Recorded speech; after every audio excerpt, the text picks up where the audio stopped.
Nous sommes contents de vous retrouver dans la salle multimédia Kasumai. C'est déjà une façon d'accueillir Kasumai. J'aime bien puisque j'ai commencé par Bandial. Si vous connaissez la basse Casamance, c'est un autre Diola. Je vais dire simplement que nous sommes très contents de recevoir aujourd'hui le professeur Abdoulaye Mankan. Il n'est plus à présenter. Il a été ministre de la République. Ce n'est peut-être pas le plus important pour lui. Le plus important, c'est d'avoir été professeur d'université pendant plusieurs années et d'avoir formé des générations de philosophes. Donc le plus important pour lui, ce n'est pas d'avoir été ministre. Mais c'est important pour la compréhension aussi de certains de ses écrits, en particulier Marqueret. Il a géré les problèmes de l'État au plus haut niveau, donc c'est quelqu'un qui sait de quoi il parle. Et cela apparaît naturellement dans Marqueret. Je ne voudrais pas faire un discours comme on en veut dans la tradition, parce que c'est totalement inutile peut-être. Le plus important pour nous tous, c'est tout de suite d'engager la réflexion et la discussion. Je crois que vous avez fait d'impatience. Alors, M. Khan, je vous donne tout de suite la parole. Voilà nos stagiaires et futurs inspecteurs et gestionnaires du système éducatif sénégalais. Je voudrais vous remercier de m'avoir invité de cet entretien autour de Marqueret. J'ai pris ma retraite il y a quelques années au département de philosophie, mais j'ai gardé un bon pied dans le système universitaire. Je continue encore à diriger les dernières thèses de mes doctorats. Je reste avec moi, je participe à des jeux de thèse, je participe aussi à des débats sur le plan de manière générale. Et chaque fois que je reviens à l'université, j'ai le goût, une sorte d'envie de reprendre les cours, mais pour les cours, c'est assez comme ça. Évidemment, mais je préfère évidemment des rencontres, des types d'échanges comme celui que nous pourrions faire cet après-midi. Voilà, moi je pense qu'il faut peut-être vous donner la parole et savoir ce que vous attendez de moi. Vous avez lu Marqueret, vous avez commencé à en discuter de l'écriture. Et au niveau où vous trouvez les inspecteurs de l'enseignement, même si vous restez encore 1 an, 2 ans, vous êtes déjà sur la voie. Et donc au niveau de réflexion, de conceptualisation et d'appréhension des problèmes, permettent de former votre propre opinion sur une œuvre. On a l'habitude de dire qu'une fois qu'une œuvre est publiée, elle appartient certes toujours à celui qui l'a imaginé, qui l'a conçu et qui l'a réalisé. Elle devient une chose publique. Elle appartient à tout le monde. Chacun est libre de dire ce qu'il en pense. Mais l'échange, je voudrais savoir justement comment vous avez perçu Marqueret par rapport à d'autres lectures que vous avez eues. Est-ce que ça vous inspire des rapprochements avec d'autres romans, ou bien si certains d'entre vous ont la même origine. Mais je crois qu'au Sénégal, à peu de choses près, nous sommes presque tous issus du monde rural. Nous avons des possibilités de retrouver des expériences similaires au village, classe d'âge, l'imaginaire populaire, celui des négro-africains, de manière générale. Et peut-être sur la base de cela qu'un échange peut se faire, mais je suis autant intéressé par l'opinion que vous formulez sur le livre que la possibilité de répondre à vos questions. Voilà, merci professeur. Je vais sans tarder donner la parole à celui qui veut la prendre. Vous voulez parler d'abord au nom du groupe? Vous me remercier. Voilà, merci. En tant que responsable de la classe, je tenais à vous remercier pour avoir accepté de nous consacrer de votre temps qui est si précieux. Nous sommes tous été très contents d'avoir la possibilité de vous écouter aujourd'hui. Dans cette classe-là, tout le monde a dit Makeré, a une idée précise de ce qu'il a dit. Par voie de conséquence, nous attendons de vous que vous apportiez des réponses à nos préoccupations, parce que chacun d'entre nous, en lisant ce chef-d'œuvre, a tiré des enseignements, peut-être qui lui sont propres, mais qui peuvent effectivement aller dans le sens de la compréhension de ce beau chef-d'œuvre que vous avez réussi si brillamment. Merci, monsieur. Merci, monsieur Fall. Je pense que je vais donner la parole à une dame d'abord. Jean oblige. Madame, il y a déjà. Oui, moi, je ne vais pas très loin. Ah oui. Alors, disons. Comment? Vous êtes deux. Ah oui, vous êtes deux, bien sûr. Alors, je rappelle sur le livre, ils ont déjà une idée assez précise de ce qu'ils vont dire, mais il y a des questions qui sont restées en suspens. Je pense que c'est ça surtout qui va faire l'objet de nos échanges cet après-midi. Et pour commencer, donc, je donne la parole à madame. Non, madame. Allez. Merci, monsieur le professeur. Merci, monsieur Kane. Bon, en lisant Makeré, j'ai l'impression que monsieur Kane fait un voyage à travers l'Afrique traditionnelle africaine, de l'Afrique traditionnelle. Et donc, surtout en parlant des captifs de cage, je me suis dit que dans le contexte où nous sommes, Makeré est actuel. Pourquoi? Pour deux choses. Le fleuve, la question du fleuve d'abord, qui est un trait d'union entre le développement économique du fleuve, le développement économique de la vallée surtout, à l'heure où nous parlons de l'autosuffisance alimentaire. Mais ce qui me préoccupe surtout, c'est le mythicisme dans Makeré. Donc, tout le livre, à travers tout le livre de Makeré, on découvre ce mythicisme-là. Donc, on parle de Majorda, et surtout, quand on parle de Majorda, on va s'arrêter là-bas. Parce que l'Afrique traditionnelle, et en particulier dans certaines croyances et ethniques, il y a ce phénomène-là. Et ce phénomène est très, très, très vrai. En lisant Makeré, donc, je me ressource. Je chante dans mes racines. La question que je me pose, est-ce que M. Kane a fait d'autres ethnies autres que sa propre ethnie? Je rappelle que madame est d'ethnie sérère, c'est tout à fait normal qu'elle se retrouve dans le mysticisme. Ouais.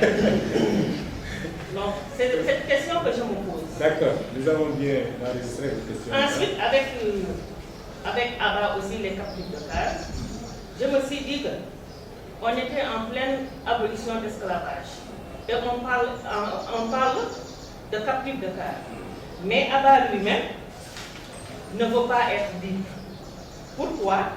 À la page 41, il a dit, dans un entretien qu'il a eu avec Makeré, donc sa mère adoptive a dit, Makeré lui demandait de venir avec lui à Saint-Louis, elle est Néné. Mais Abba lui a répondu, non, ce n'est pas possible. Néné a son mari, ses enfants, et moi, je ne suis pas libre. N'oublie pas que nous sommes des captifs de case. Et si je m'en vais sans l'avis du maître, il ira jusqu'au bout du monde pour me chercher. Et ce sentiment-là sera terrible. Est-ce qu'elle est prête à être libre? D'accord, madame. Merci. Alors, nous avons arrêté la question. Deuxième intervenant, je souhaite simplement que les gens soient. Ceux qui ont déjà. Le grand-père, qui, en dépit quand même de sa retraite paisible, a forcé pour nous faire preuve de patriotisme, pour nous faire partager vraiment cette expérience très rare.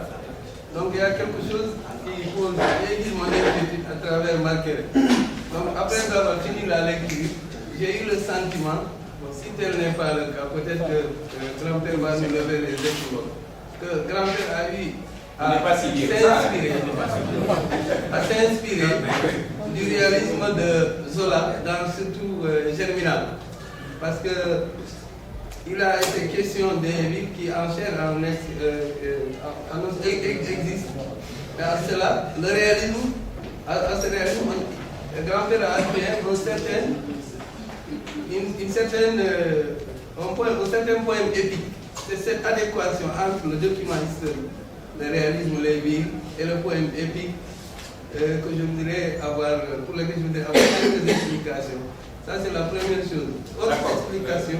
C'est ça. Ça va vous poser une question. Ensuite, après, vous allez poser une question. Vous allez poser après. Aussi.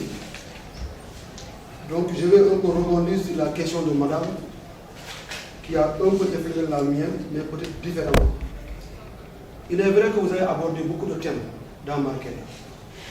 Donc, principalement l'esclavage, votre projet de mise en valeur du fleuve Sénégal, vous en avez parlé dans l'œuvre.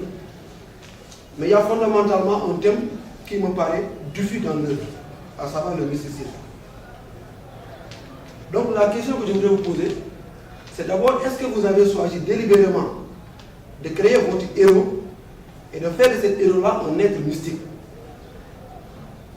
Parce que d'abord, quand on voit sa naissance, vous avez parlé de son père qui est Bilédio.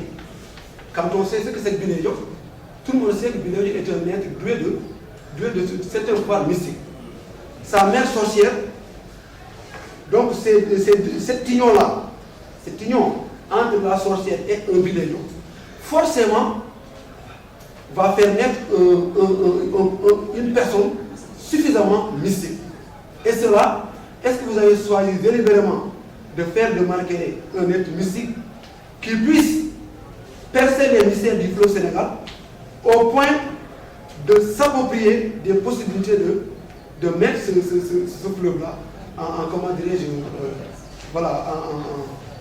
en valeur.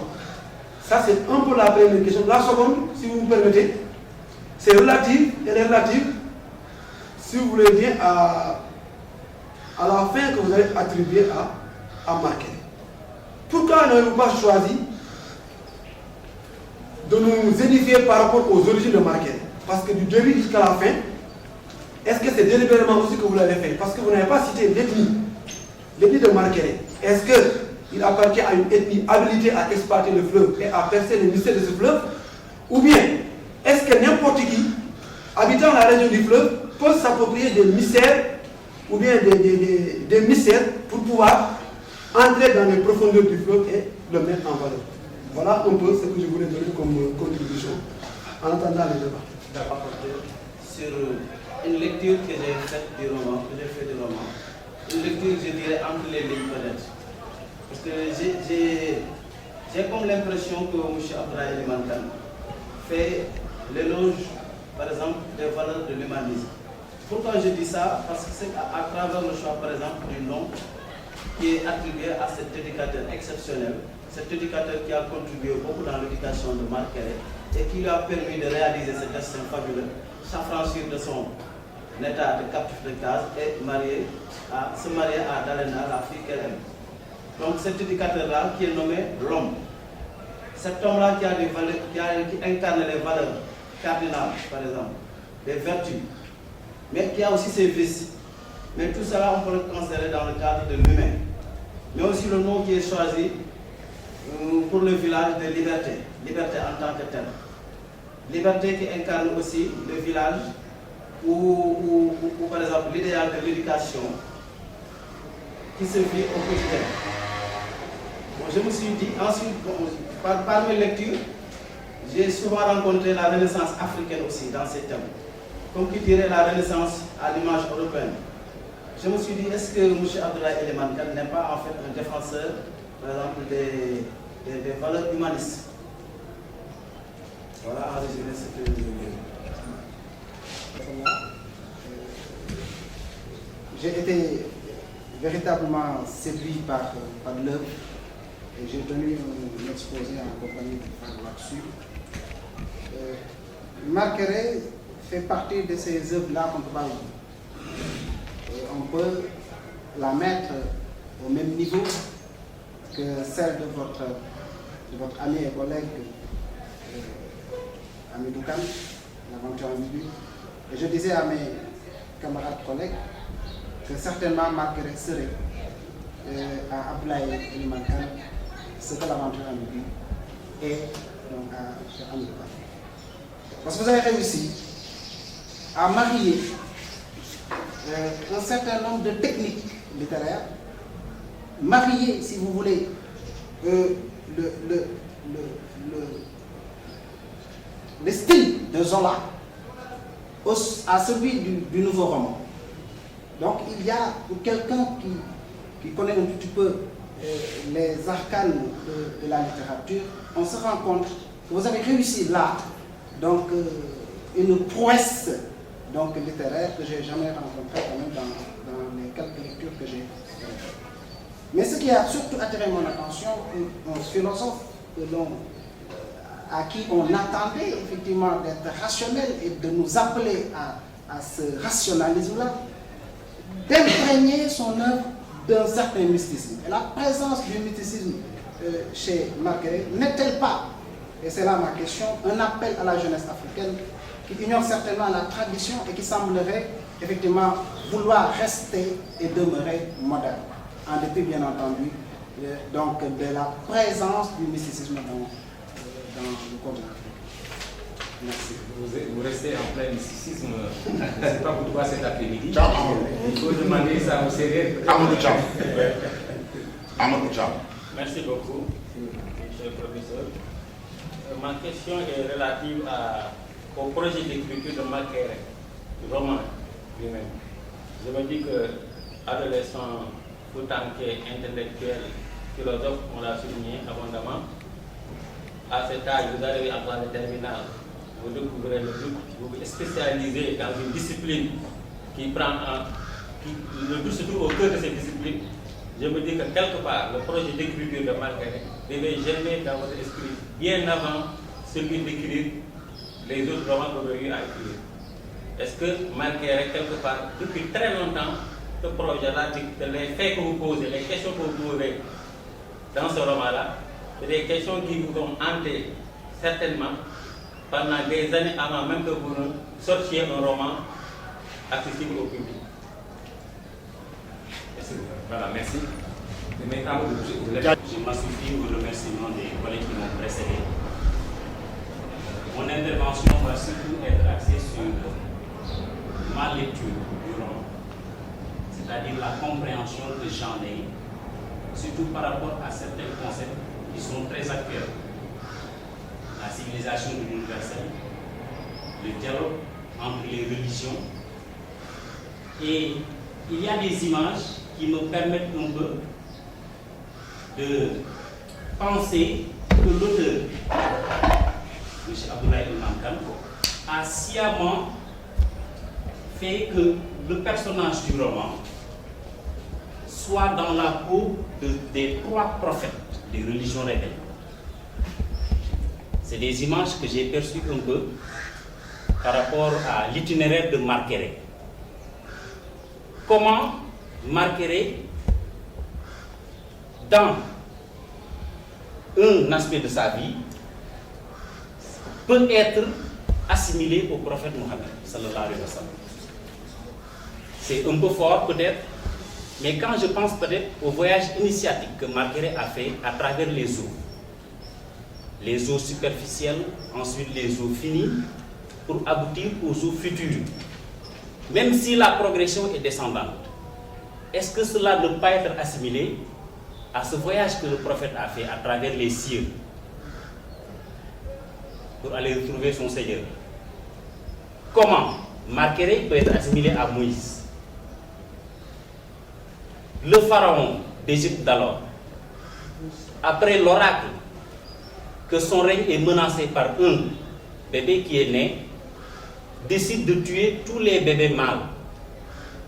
sa mère, pour sauver Moïse, le confia au Nil, comme a fait Waranka, même si le bébé Marqueret est déposé dans un chaland. Maintenant, par rapport au prophète Jésus, nous savons tous que le registre existentiel de Jésus est résumé autour de l'amour de sa mère. C'est-à-dire à travers toute sa vie, quand on parle de parents pour Jésus, c'est sa maman, Mariam. À travers tout le roman aussi, même si nous connaissons le père de Marqueret, toute l'histoire de Marqueret tourne autour des deux femmes considérées chacune comme une mère, à savoir Abba et Néné. Est-ce que ce n'est pas fait sciemment pour appeler les gens à un éveil de conscience par rapport à ce dialogue des religions? Merci. Avec nous et de pouvoir converser avec votre auguste personne, ce qui n'est pas donné. Et sur ce, je vais peut-être parler du thème de l'éducation, qui à mon niveau est plus ou moins central dans cette œuvre. Pourquoi ce thème est central? Parce que nous avons un enfant qui tout au long du livre va grandir et va apprendre. Et nous avons les différents types aussi, les méthodes d'apprentissage, à savoir l'empreinte, l'immersion et aussi qu'il soit aussi l'artisan de son propre savoir. Et par ricochet, saluer cette prophétie, cette vision. Parce que quand vous parlez du village de liberté, avec cette école qui s'y trouve, une école où les enfants sont épanouis et où les enfants, si vous voulez, ont un esprit critique et aussi apprennent un métier pour leur servir. Et vous en avez parlé 15 ans avant le curriculum. Je ne sais pas si c'est une prophétie ou bien c'est des notes que vous aviez laissées en tant que ministre de la République qui ont été récupérées après. On ne sait pas trop.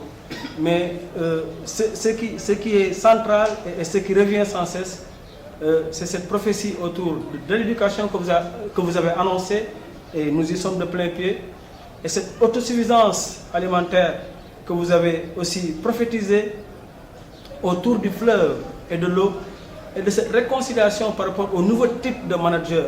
Parce qu'aujourd'hui, on en a vu des managers qui ont appris et qui sont des experts en matière d'argent, mais qui ont aussi détourné. Aujourd'hui, l'homme que vous nous proposez, c'est celui-là qui a certes appris, mais qui a de la foi, qui croit en quelque chose, qui laisserait cet argent-là, qu'on lui confie, parce que tout simplement, il a foi en quelque chose. Au-delà même de ses connaissances, à être expert comptable. Et je pense que nous tenons là, en toute modestie, la clé, le soubassement sur lequel le gouvernement pourrait s'appesantir pour bâtir le futur sénégalensis autour du travail et de respect de l'ésotérisme. Car ce n'est pas seulement l'apparent qui fait l'humain, mais au-delà du physique, ce qui est derrière l'homme, c'est ce qui est beaucoup plus déterminant pour en fait sa façonnation et pour en faire un homme, un citoyen véritable, ouvert au monde et réellement ancré dans ses valeurs. Et pour terminer avec Senghor, dans ce rendez-vous de donner et de recevoir, Marqueret pourrait bel et bien apporter quelque chose pour répondre à ces gens-là qui parlent de tabula rasa, parlant de nous. Encore une fois de plus, merci, Monsieur Kane. Je précise que c'est la première fois que je vois le professeur Iliman Kane en chair et en os. Je suis très content aujourd'hui. Et la difficulté maintenant, c'est au niveau. On avait l'habitude de demander à Senghor de parler de son œuvre. Et il disait que mon rôle, ce n'est pas mon rôle de dire le sens de mon message, c'est à vous, critiques, à dire le sens de mon message. Donc peut-être que je n'ai pas tenu de dire seulement, peut-être des éclairages seulement. Et quand le professeur, quand notre formateur nous a demandé de choisir un thème sur le roman, moi j'ai pris la personnification du fleuve. Et voilà ce que je disais, ça me permet de poser la question. Je disais que le choix de notre thème s'explique par le fait que j'ai choisi la personnification de l'autre. Et je disais que le choix de notre thème s'explique par le fait que l'auteur Abdoulaye Iliman Kane replace la trame de l'histoire sur les berges du fleuve Sénégal, sur la moyenne vallée du fleuve Sénégal, donc plus précisément. Et nous nous sommes donc intéressés au fleuve grâce à l'importance qu'il revêt aux yeux des populations de la moyenne vallée. Et ici, l'eau est personnifiée et son incarnation est le génie de l'eau. Et D'ailleurs, ce hypothèque-là a donné naissance à beaucoup de textes oraux. Par exemple, aujourd'hui, on a longtemps parlé de Mamkoumba Lam, par exemple, qui est le génie tutélaire de la ville de Rufisque, de Mamkoumba Bang, par exemple, qui est à Saint-Louis, de Lek Daoud, qui est à Dakar. Est-ce que vous, monsieur le professeur, vous n'avez pas voulu réhabiliter en quelque sorte le génie de votre fleuve, votre cher fleuve, le fleuve Sénégal, de là-bas? Donc, est-ce que votre souci n'était pas de le réhabiliter en quelque sorte? À travers qui? À travers Diomaye, par exemple, le génie tutélaire du fleuve de ce fleuve-là, c'est Diomaye. Est-ce qu'il n'a pas voulu en quelque sorte vous faire connaître en quelque sorte ce génie-là? Il y a des gens du fleuve aussi. Donc, merci beaucoup. J'avais une autre lecture. J'ai une autre lecture de Marc Kéré. J'ai proposé au professeur Toum. Et dans cette lecture, je ne me suis pas appesanti sur les thèmes qui sont forcément débattus par l'auteur. Parce que j'ai trouvé 4 dimensions à M. Eliman qui est là. Il y a forcément une dimension intellectuelle. Parce qu'en lisant ce livre, on sait que M. est un très grand intellectuel. Il y a une dimension culturelle. Monsieur connaît le fleuve. Et c'est ce qui habite au niveau du fleuve. Il connaît son histoire, par exemple. Il connaît son histoire. Mais il a aussi une dimension culturelle. Je ne reviendrai pas là-dessus parce que Gagne a ébauché la dimension culturelle qu'il y a dans le livre et une dimension politique. C'est cool. Et moi, je vais m'appesantir sur la dimension politique de l'auteur pour essayer de corroborer la thèse sur laquelle je me suis basé pour faire une autre lecture de ce roman. 40 ans après les indépendances, je crois que monsieur Eliman Kane s'est aperçu que pendant 40 ans, nous avons ramé à contre-courant de notre histoire. La voie que nous avons empruntée n'a pas abouti à grand-chose. Nous avons toujours été sous néocolonialisme. Et c'est ce néocolonialisme que j'appelle l'esclavage de case. La colonisation, l'esclavage véritable. Et le néocolonialisme, l'esclavage de case. Marc Kéré, je le prends comme mon pays. Pour l'ensemble de n'importe quel pays africain indépendant en 1960. Ces mensurations exceptionnelles, aussi je les ai expliquées par les tares que nous avons héritées de la colonisation. Et qu'on a appelé forcément des maladies presque incurables. Mais moi, ce qui m'intéresse dans l'œuvre, c'est que est-ce que réellement Marc Kéré n'est pas une nouvelle voie de développement? La nouvelle voie du développement que vous prônez pour l'Afrique émergente, une Afrique révolutionnaire, basée sur le véritable génie de l'homme noir. Pourquoi vous apposantez sur le mysticisme? Ce mysticisme-là, c'est pour faire rejaillir le génie de l'homme noir. On ne peut pas se développer en se basant sur les avoirs et l'esprit des autres. On doit d'abord s'arc-bouter sur nos recherches propres. Et ces richesses propres aussi, vous les avez magnifiquement illustrées par le nom des poissons du fleuve, les eaux superficielles, les eaux finies et les eaux du futur. Les eaux du futur, ça veut dire l'Afrique émergente. Les eaux finies, c'est l'Afrique que nous vivons actuellement. Et l'Afrique superficielle, c'était l'Afrique qui n'avait pas d'âme. Que les colonisateurs ont toujours aperçu comme un continent sans civilisation. C'est ce que j'ai compris de l'œuvre. Est-ce que réellement, Marc Kéré n'est pas une voie de développement nouvelle pour l'homme noir? C'est ma question. Merci. Et par là, nous remercions M. Ibrahim Tchoum, parce que sans lui, peut-être, on ne serait pas aujourd'hui en face de M. Abdoulaye Eliman Kane. Et votre roman est un chef-d'œuvre qui ne laisse pas indifférent son lecteur. Nous avons eu la chance d'exposer sur les thématiques que vous avez développées dans l'œuvre. Mais si nous prenons Marc Kéré, on s'est rendu compte que son éducation, dès le début, a été prise par des femmes. Sa maman d'abord, même si l'instant est court. Ensuite, Abba et Néné. Est-ce là donc une manière pour vous de mettre en exergue le rôle fondamental de la femme dans l'action éducative en Afrique traditionnelle? Je vous remercie. Merci M. Kane de votre présence. Et je pense que j'ai eu à le dire et je le répète devant l'auteur, la lecture de Marqueret a été une occasion pour nous de remercier M. Thioune, parce qu'auparavant, rien que le titre ne nous disait rien. Mais l'ayant lu,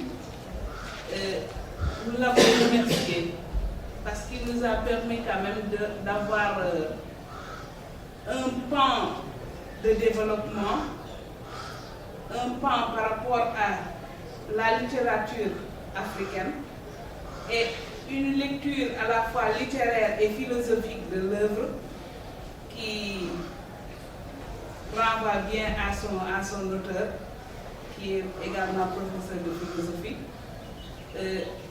Dans Marqueret, il y a eu beaucoup de thèmes qui ont été développés. Parce que je me rappelle à l'exposé, il y a eu beaucoup de discussions autour des thèmes. Parce que pratiquement chacun, à la lecture du roman, trouve un thème fondamental. Tantôt on parle de l'amour, de l'éducation, du fleuve. Donc moi, ce qui m'avait principalement préoccupé, c'est le fleuve. Hein, parce que quand même, on dit que la richesse, on la retrouve au niveau de l'eau. Et cette eau a été fait la richesse quand même de cette vallée. Et également tout ce que vous avez eu à dire, et vous n'êtes pas le seul auteur, pratiquement beaucoup d'auteurs issus de ce contrée ont eu à magnifier ce fleuve, donc qui est extraordinaire. Donc comme on le disait, donc on dit souvent que l'Afrique n'a pas beaucoup de ressources. L'Afrique est en retard par rapport aux autres contrées. Alors que l'Afrique n'est pas pauvre. L'Afrique détient des richesses. Et le fleuve en est une. Donc, cet appel dont Amadou parlait tout à l'heure, je pense que ça résume ce qu'on appelle votre vision par rapport au développement. Il faudrait que l'Afrique puisse partir de ses propres richesses pour propulser son développement. Donc, nous ne pouvons plus continuer à être sous le joug colonial, bien que l'esclavage a été aboli. Mais partant de là, je me suis dit que c'est une façon de montrer que la libération n'est que de nom.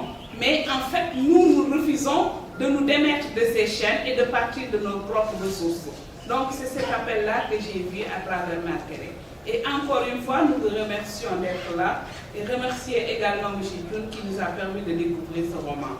Merci. Merci madame. Partir sans véritablement partir. Grand-père, nous vous disons merci. Partir à la retraite en étant resté avec ses petits-fils.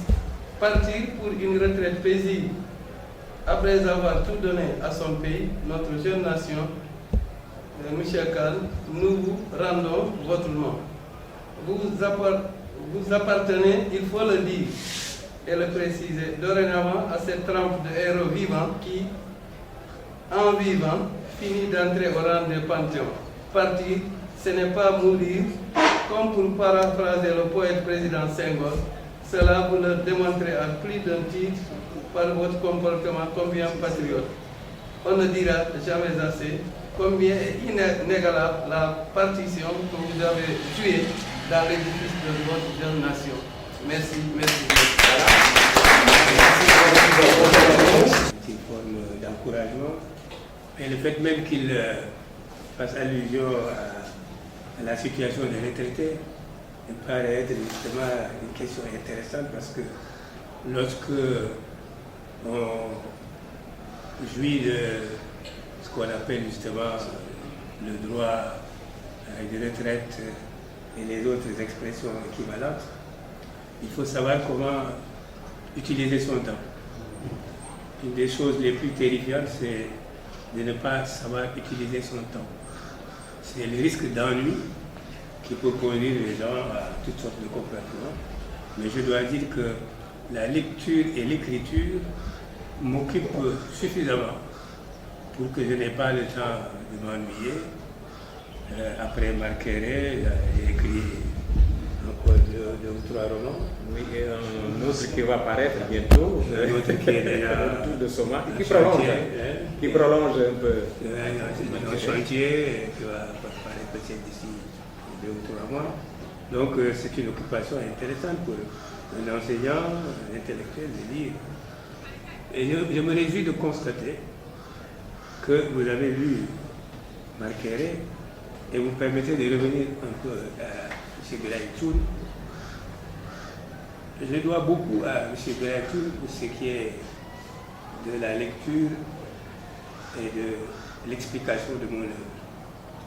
Il a participé à des émissions littéraires concernant, je ne sais plus lequel de mes romans, avec Marqueret. Il a écrit des articles dans les journaux.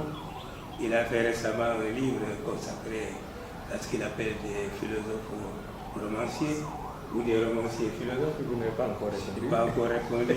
J'ai résolu cette question où il nous a fait l'honneur de revisiter notre œuvre, Cheikh Hamidou Kane, Boubacar Bouri Diop et moi-même. Et le roman dont il parle, qui va sortir dans quelques temps, il est un des lecteurs de l'Harmattan, du comité de lecture. Et il est publié il y a quelques mois, une autobiographie. Il fait partie également de ceux qui l'ont lu et m'ont aidé à, comme je dis, à corriger mes fautes. Parce que quand on écrit, il y a toujours beaucoup de coquilles. Donc je lui dois beaucoup et surtout je le félicite parce qu'il fait partie aujourd'hui des rares enseignants à s'occuper en plus de son enseignement et de sa recherche de ce qu'on appelle la critique littéraire. Il y a un peu chez les journalistes, il y a quelques spécialistes au Sénégal et ailleurs et en Afrique.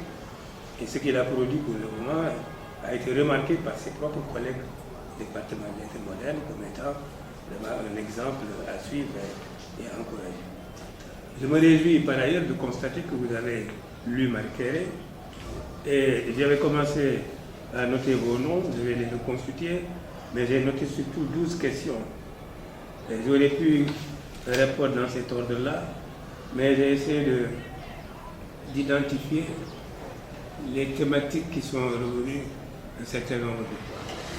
Commencer par répondre à ces thématiques, et si par la même occasion il m'arrive de répondre à d'autres, ça fera l'affaire, sinon je vous retournerai la parole pour me dire vous n'avez pas répondu à telle ou telle question en ce moment.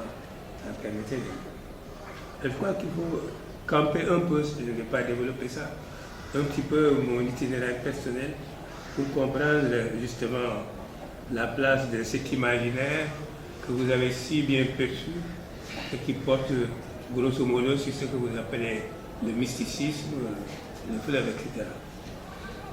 Et moi j'ai grandi en ville, j'avais un père fonctionnaire qui a fait toutes les villes du centre, là, Tivaouane, Diourbel, terminé sa carrière à Dakar. C'est ici que je suis entré à l'école primaire. Et subitement, à l'âge de 10 ans, nous rentrons Fouta. Et je vois pour la première fois mon village d'origine, le fleuve, les parents qui n'étaient jamais venus.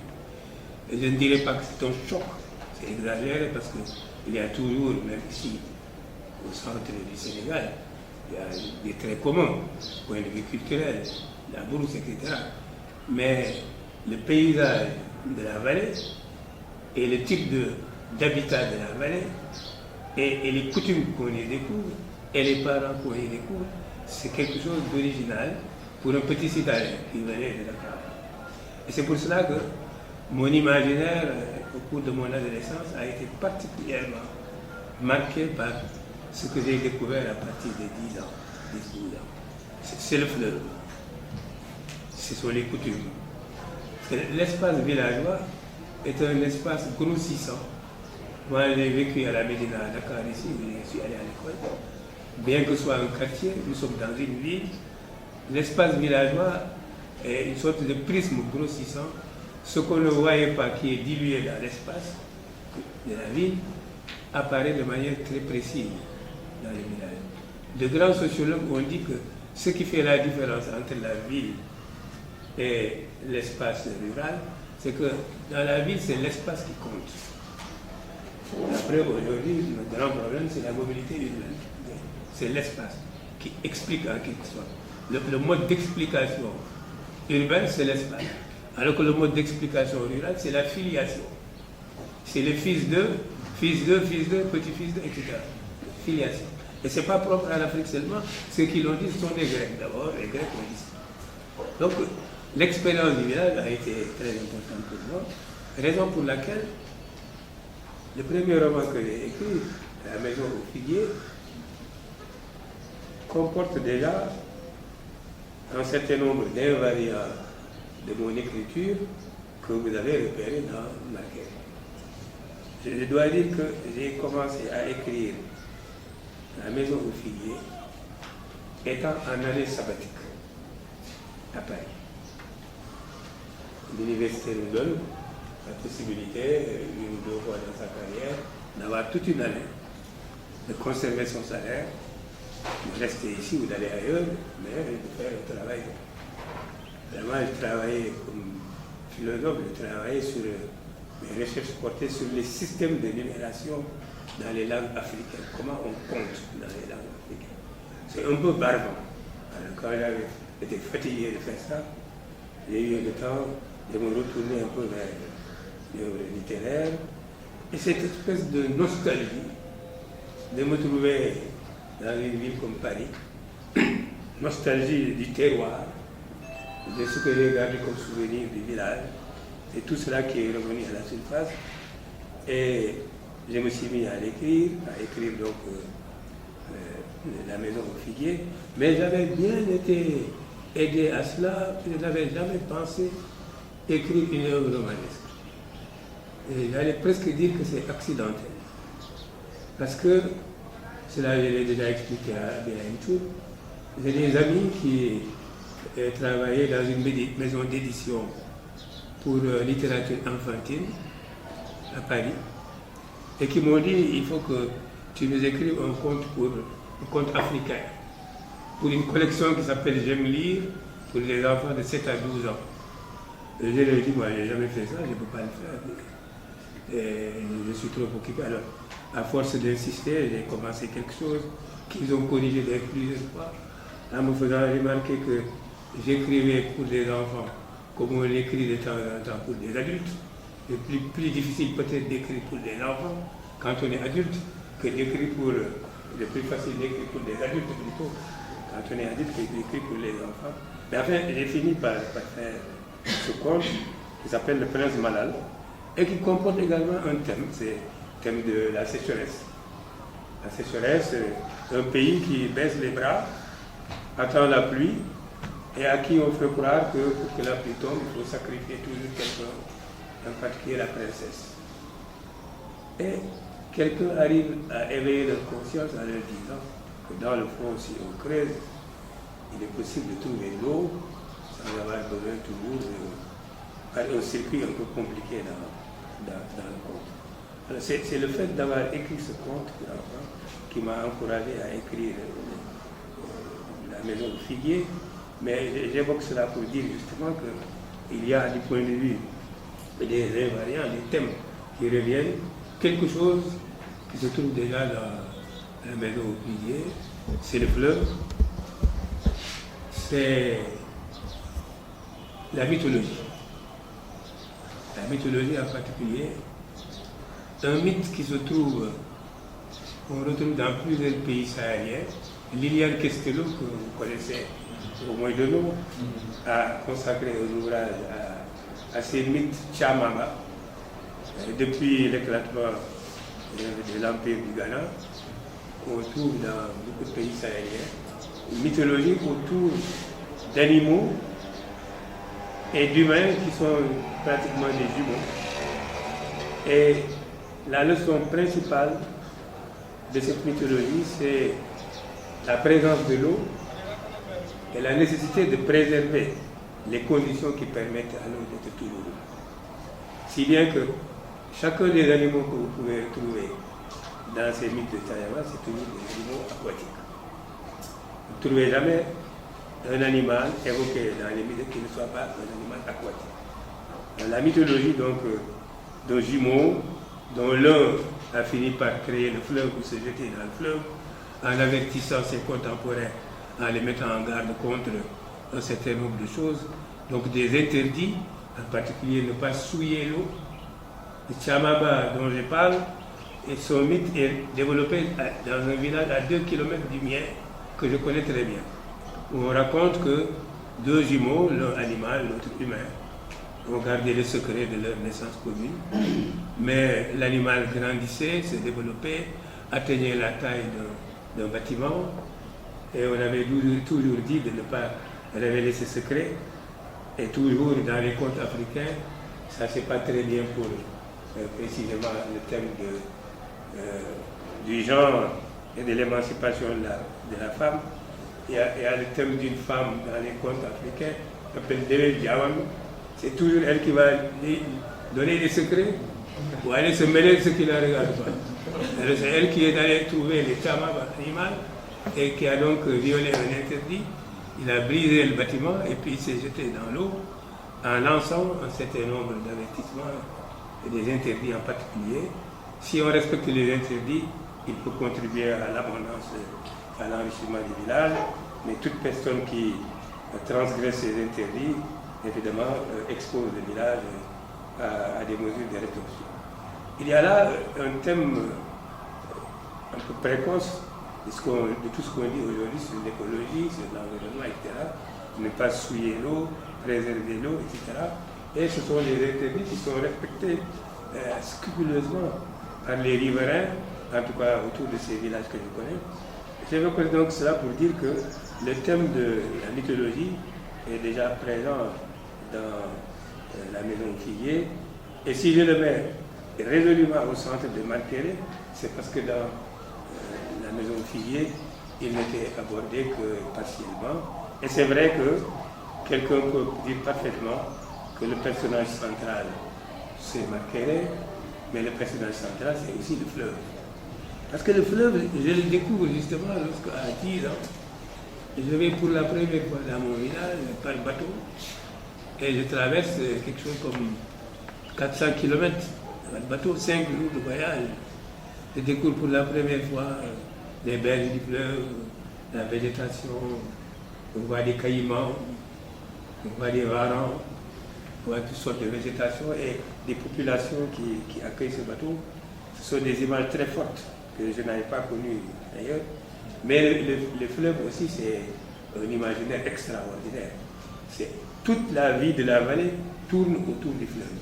L'orientation par rapport à tout le reste du fleuve se fait par rapport aux berges du fleuve. La rive droite et la rive gauche n'ont pas de sens dans le parc de Poulard. On se situe par rapport à la Mauritanie, on se situe par rapport à la zone sylvo-pastorale qu'on appelle les Djéri. Mais tout cela, c'est en fonction du fleuve.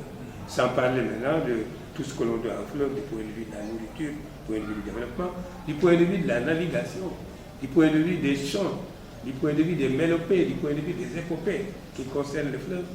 La vie du fleuve, son histoire, ses légendes doivent 95% de leur texture au fleuve.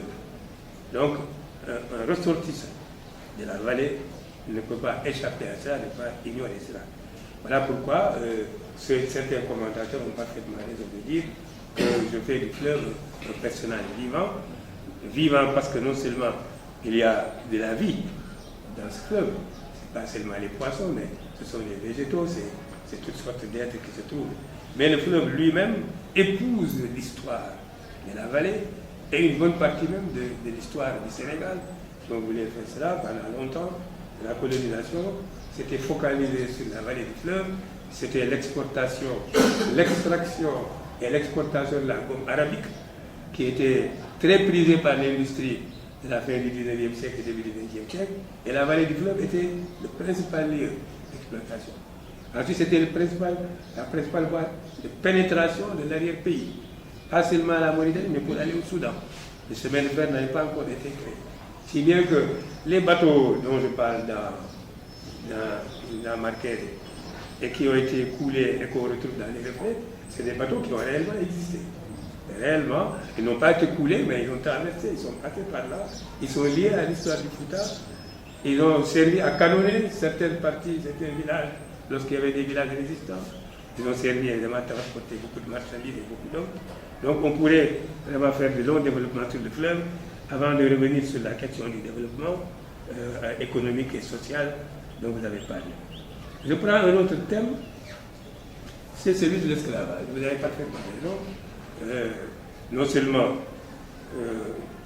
la société Haalpulaar est une des sociétés ouest-africaines qui ont le plus pratiqué l'esclavage domestique, mais cet esclavage domestique, même s'il s'est beaucoup réservé, subsiste encore dans les langages, dans les rapports sociaux, etc. Mais sous des formes qu'on ne saura jamais comparer avec ce que l'esclavage triangulaire a été, l'exploitation de la traite négrière à partir de Gorée ou d'autres sites africains, pas du même ordre.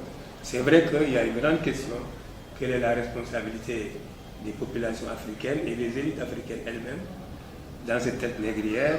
C'est une question réelle, il ne s'agit pas pour moi de développer ça, mais je veux dire que la forme d'esclavage qu'on appelle la captivité de case, c'est de la captivité, et ce qui m'intéresse là-dedans, c'est de voir finalement comment quelqu'un devient captif. On n'est pas captif par essence, on le devient par accident. Parce qu'on a été vaincu au cours d'une razzia ou d'une guerre, et c'est toujours comme ça dans tous les pays du monde. Les vaincus subissent la loi des vainqueurs, et chez nous, la forme la plus simple, c'était de les réduire en esclavage. Mais pour avoir vécu cela au sein même de la société Haalpulaar, la captivité de case a des formes humaines, formes d'adoucissement, d'intégration, qui ne suppriment pas tout à fait, il faut bien le dire, la différence de statut. La différence de statut est là. Et c'est peut-être la première chose qui m'a frappé lorsque je suis arrivé dans mon village à 10 ans. On m'a intégré dans ma classe d'âge, on m'a dit tel jour, on va t'intégrer dans ta classe d'âge. Et on a dit aux gens de se présenter. C'est impressionnant. Vous n'avez pas connu ça étant élève à Dakar. Quelqu'un qui va dire je suis pêcheur. L'autre vient, je suis captif. Je suis forgeron. Et chacun le dit avec fierté. Celui qui dit que je suis captif n'a même pas honte, il n'a pas honte de dire qu'il est captif. Parce qu'il considère que c'est un rôle, comme les autres jouent un rôle. Et c'est si vrai que dans tout partage, dans toute distribution, chacun de ces statuts reçoit sa part. Et personne n'ose enfreindre ses parts. Je répète donc que cette différence de statut n'est pas une chose justifiable. Parce que par exemple dire que c'est celui qui est du dernier au dernier rang qui se lavera les mains des derniers, et en réalité, il prend toute la santé des autres. Ça, ce n'est pas quelque chose d'acceptable. Ou bien quand on fait la classification, il y a une hiérarchie. C'est pas... Mais dans la classe d'âge, on vit une telle fraternité qu'à part ces désagréments dont je viens de parler, on ne voit pas de différence. D'ailleurs, les différences de niveau de vie sont très minimes entre les gens qui sont dits castés et pas. Ils portent les mêmes habits pauvres, ils ont les mêmes habitats, mangent la même chose, très bonne différence. Si bien que si on ne vous dit pas celui-là est pêcheur ou captif, vous ne pouvez pas faire la différence entre les deux. Ce sont ces aspects contradictoires qui... Alors c'est esclavage. Ce que j'ai voulu souligner, c'est à la fois le fait que on devient esclave par accident. Vous voyez bien que Marquet, à l'origine, n'est pas un esclave. Même si on dit que ses parents, sa mère est sorcière, mais elle-même, sa mère était sorcière, je n'en sais rien. Mais elle est accusée de sorcellerie. Quelquefois aussi, dans le village, c'est un partage parce qu'il faut bien un exutoire. Comme on ne peut pas expliquer les maladies, il faut bien qu'on rende quelque chose de responsable des maladies. Et c'est ça l'invention des mangeurs d'hommes. Voilà pourquoi le vieux dit dans le roman, même si vous les chassez, ils reviendront. Ça veut dire qu'on trouvera toujours un bouc émissaire. Pour le moment, il s'appelle mangeur d'âme, mais quand on dépasse ce stade-là, on trouvera un autre bouc émissaire, tant qu'on n'a pas l'explication scientifique pour la maladie et pour la mort. C'est ça qui est bien. C'est cela que j'ai dit.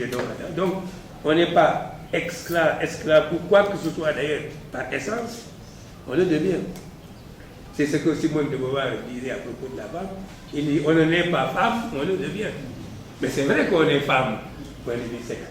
Mais pour s'assumer en tant que tel, à titre égal de l'homme, il faut le conquérir. On le devient. Voilà. Et c'est la même chose pour tous les statuts et les ordres qu'il a. Voilà pourquoi c'était intéressant. Vous voyez, par exemple, ici à Gorée, l'esclavage est présenté toujours sous la forme des captiveries où les bateaux viennent accoster, remplir leur cale d'esclaves et de pâtes. On ne souligne pas assez l'existence de captivité de case. Il y a un homonyme et petit neveu du président Senghor, il s'appelle Sédar Senghor lui-même. Il a un autre prénom que j'ai oublié, il est notaire.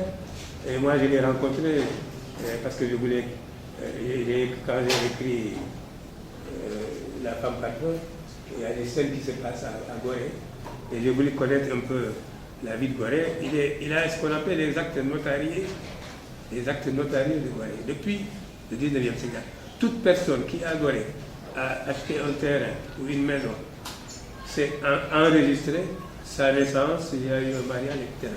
On trouve des choses extraordinaires, des mariages entre des blancs qui sont là considérés comme des colons, avec des captifs de case, et qui leur laissent des biens. Ces captifs de case deviennent plus riches que les maîtresses qui étaient là, les signales, qui n'étaient pas elles, les captifs de case. Donc il y a des ramifications, l'arrière-cour en quelque sorte par rapport à ce qu'on dit de l'esclavage. Je vais accélérer un peu. Venons-en maintenant au mysticisme. Voilà un thème qui est revenu dans plusieurs de vos questions, et je comprends très bien ce que cela représente. Moi je dirais, je donnerai une autre appellation à ce que vous appelez mysticisme ici, c'est certainement le côté merveilleux qui est très présent dans le roman. C'est bien entendu les spécialistes de la littérature savent très bien comment on a d'autres exemples d'œuvres beaucoup plus célèbres. Le réalisme qui passe par justement le merveilleux. On peut faire un détour par le merveilleux pour mieux expliquer en quelque sorte cet énorme réalité.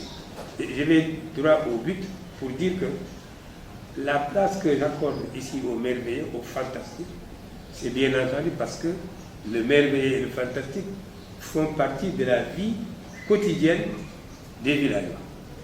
Par exemple, entre le cimetière et le village, pour l'expérience que j'en ai, il y a d'abord une toute petite distance entre les deux, mais les morts et les vivants sont ensemble. Les morts entrent quotidiennement la vie des vivants. Il y a une coutume très belle, extraordinaire, qui montre bien comment à la fois on a peur de la mort et comment on intègre la mort dans sa vie, peut-être pour amoindrir justement cette terreur qu'elle crée à nous. C'est ce que dans la société alpulaar et dans mon village on appelle le repas des morts. C'est tous les jeudis, soit la veille du vendredi, on va mettre à la porte d'entrée de la maison une partie du repas du soir qu'on recouvre avec un gant et qu'on laisse là. C'est le repas des morts parce qu'on estime que les morts reviennent la nuit, reviennent dans leur maison sous forme d'esprit. Pour boire et manger. Hein? Pour boire et manger. Pour boire et manger. Et ils trouvent là, il faut qu'ils trouvent là leur part. Il ne faut pas qu'ils entrent dans la maison, mais il faut qu'ils trouvent quand même l'essentiel de là. Ah, le lendemain, on n'est pas surpris de trouver la même quantité, ou presque. Si évidemment le vent est tombé, un chien peut avoir mangé ça. Mais s'il est plus bien couvert, on retrouve la quantité intégralement. Mais ça ne veut rien dire, ça veut dire que les morts ont pris ce qu'il y avait d'essentiel dans le repas. Ce n'est pas sa partie matérielle, c'est l'esprit de l'aliment qu'ils ont pris. C'est donc des exemples pour dire que, et c'est toute la différence avec la ville. La ville fonctionne sous forme d'autres logiques. Les logiques urbaines, les logiques rurales sont des logiques fondées sur la filiation, sur les rapports d'échange entre des ordres, mais également sur les rapports avec les morts, aucune place extrêmement importante. Et donc le merveilleux, c'est pas seulement dans les contes, c'est pas seulement dans les légendes, c'est aussi dans la vie quotidienne. Lorsqu'on croit, moi j'ai vu effectivement une pauvre femme du village, chaque fois qu'il y a un tourbillon de sable, et pourtant c'est naturel, un pays sahélien, entre mars et juin, que l'harmattan s'élève, qu'il y a des tourbillons de sable, on dit que c'est elle qui passe. C'est elle qui passe. Même si on vous dit, mais elle est là-bas, on dit ça n'a rien à faire. C'est quand même elle qui passe. Parce qu'elle a le nom d'ubiquité. Moi, à mon avis, il n'y a que les serrés qui. Alors, ces croyances ne sont pas des croyances pour enfants. Est-ce que ces superstitions, est-ce qu'elles sont dues au fait qu'on n'est pas assez instruit et qu'on n'a pas eu assez d'explications? Même lorsque on est instruit, éduqué, élevé, il y a des gens qui continuent à avoir des croyances et c'est leur droit. Ça fait partie de leur vie, ça les aide à supporter les exigences et les contraintes de la vie. Mais la fonction que j'ai voulu personnellement assigner à ce rôle du merveilleux et du fantastique, c'est précisément la fonction qu'on attribue ou qu'on doit attribuer à l'utopie. Le professeur Tchoul le sait bien, il y a un personnage qui revient en permanence dans ses romans. Et ce personnage s'appelle Soma. Je crois que dans Marqueret, il apparaît un peu, c'est celui qui trouve au niveau du hameau, et parmi les caravanes sont arrivées, etc. Là, je lui fais jouer un rôle très minime, mais il a quand même interprété. Marqueret, ou plutôt Soma, est un magicien. Et dans tous les romans que j'ai écrits, je le fais apparaître à un moment donné. C'est un magicien, et pour moi, pour l'Afrique, la magie a effectivement existé. C'était certainement, quand je compare cela aux mythes, que je compare ça aux religions traditionnelles, ou même aux religions révélées, qui sont venues se juxtaposer à des religions traditionnelles. La magie, c'est la fonction démiurgique de l'homme. L'homme veut ressembler un peu à Dieu, c'est-à-dire être un peu créateur. Et c'est cette ambition démiurgique qui m'intéresse dans la magie. Ce n'est pas que j'accorde du crédit à la magie en tant que telle, même si ce qu'elle dit est faux. Je considère que le simple fait de vouloir expliquer, anticiper, interpréter est déjà une disposition formidable pour l'esprit humain. Et nous avons eu ça dans les sociétés africaines. Alors c'est ce modèle, cette sorte de paradigme-là que je transpose un peu partout dans ces romans en opposant la tradition et la modernité. Et justement, ce que vous appelez le mysticisme, ce que sera ici par le fantastique, le merveilleux, c'est le magicien qui en est l'incarnation. Mais de temps en temps, je distribue ce rôle à travers divers personnages, et c'est pour cela qu'en partie, Marqueret, dans son itinéraire, est investi de cette capacité, mais à partir de sa touffe de fleuve, la touffe qui a aujourd'hui son crâne, et qui participe par conséquent de la vie du fleuve même. Donc, interpréter le mysticisme de cette manière, ce n'est pas que je sois personnellement très attiré par les superstitions. Nous sommes tous un peu superstitieux. Moi, je voudrais l'être le moins possible, mais je ne tiens pas non plus à être un être désincarné qui ne croit pas, qui croit à rien. Bon, il faut bien croire à quelque chose. Dès le moment où vous considérez qu'il y a une transcendance au-dessus de vous, vous croyez à quelque chose dont vous ne pouvez pas faire la démonstration, mais dont vous avez besoin pour donner un sens à la vie. Donc de ce point de vue, mais la superstition dans ses aspects négatifs, évidemment, ne m'attire pas en tant que tel. Et ici donc, ce qu'il faut retenir surtout, c'est l'exploitation, l'exploration plutôt, des facultés qu'il y a en l'homme, de dépasser sa vie, sa condition du moment, pour créer un monde nouveau, pour créer aussi une situation nouvelle, pour participer lui-même à la création d'une vie meilleure et le concernant. Voilà l'explication que je voulais donner à ce propos. Et c'est pour cela que Marc Kéré, bien entendu, je reviendrai là-dessus à propos de l'éducation. Vous avez parlé effectivement de l'éducation, c'est très important, en commençant par le rôle de la femme. Par le rôle de la femme, c'est bien entendu Néné et Abba. Néné et Abba. Effectivement, on aurait pu, pendant longtemps avant qu'il aille explorer le fleuve, il est dans une situation il ne connaît pas. Il ne sait pas exactement qui est sa vraie mère. Il pense que c'est Abba. C'est Abba qui est sa vraie mère.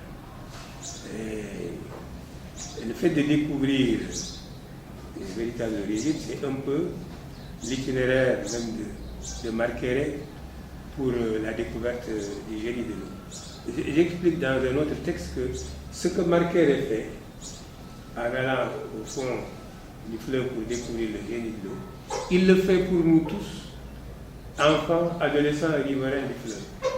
Nous avons tous rêvé, parce que nous avons toujours cru, nous croyons ferme. Vous allez aujourd'hui au Fouta, dans mon village, vous demandez à des jeunes si le génie du fleuve existe. Ils vous demandent, mais qu'est-ce que tu racontes? Bien sûr qu'il existe. On croit fermement que le génie de l'eau existe. Et il y a à la fois cette envie d'aller voir ce qu'il représente, évidemment la peur d'y aller, parce que la condition d'y aller, c'est la noyade. Et nous avons connu des personnages dont on dit qu'ils ont été happés par le génie de l'eau, des personnages qui ont disparu, qui reviennent subitement, considérés comme noyés, qui reviennent. Est-ce que c'est une légende qui a été construite autour, etc. Mais ils ont tous les stigmates d'un personnage qui sort un peu de l'ordinaire, parce qu'ils ont appris un langage nouveau, ils disent que c'est le langage du génie de l'eau. Ils ont des traits bizarres, ils passent une période un peu, ils sont mis un peu en quarantaine parce qu'on ne sait pas ce qu'ils représentent. Donc il y a, comme tout, par rapport à tout ce qui est sacré, le sacré à la fois nous attire et nous en avons peur. C'est un peu cela. Ce que Marc Kéré fait, c'est ce que j'aurais voulu faire étant adolescent au bord du fleuve, que tous mes camarades de classe d'âge auraient voulu faire et qu'ils ne peuvent pas faire. Physiquement, mais moralement, intellectuellement, etc. Lui, il l'a fait. Alors, de ce point de vue, c'est important. Il l'a fait grâce à quoi? Il l'a fait grâce en partie à cet aspect que vous appelez mysticisme, c'est cette touffe de fleurs, cette touffe de cheveux, qui, comme vous l'avez vu, a reçu cette aptitude à saisir les signaux du monde au moment où sa mère l'a plongé dans le fleuve, et la touffe a rencontré un des rayons, justement, du fleuve. Ça lui vient de là, et c'est un thème très intéressant, c'est vraiment celui de notre rapport à la nature, de notre rapport à l'univers. Nous sommes, en tant que vivants, nous sommes des hommes, nous croyons que nous sommes très éloignés des animaux. Aristote était le premier à nous rappeler que nous sommes des animaux, même si nous sommes des animaux sociaux. Mais nous sommes des parcelles de l'univers, et c'est par notre corps et avant notre esprit que nous sommes rattachés à cet univers. Il y a certainement des flux et des énergies et des forces naturelles qui se rencontrent en nous et auxquelles nous cédons aussi une partie de notre propre énergie.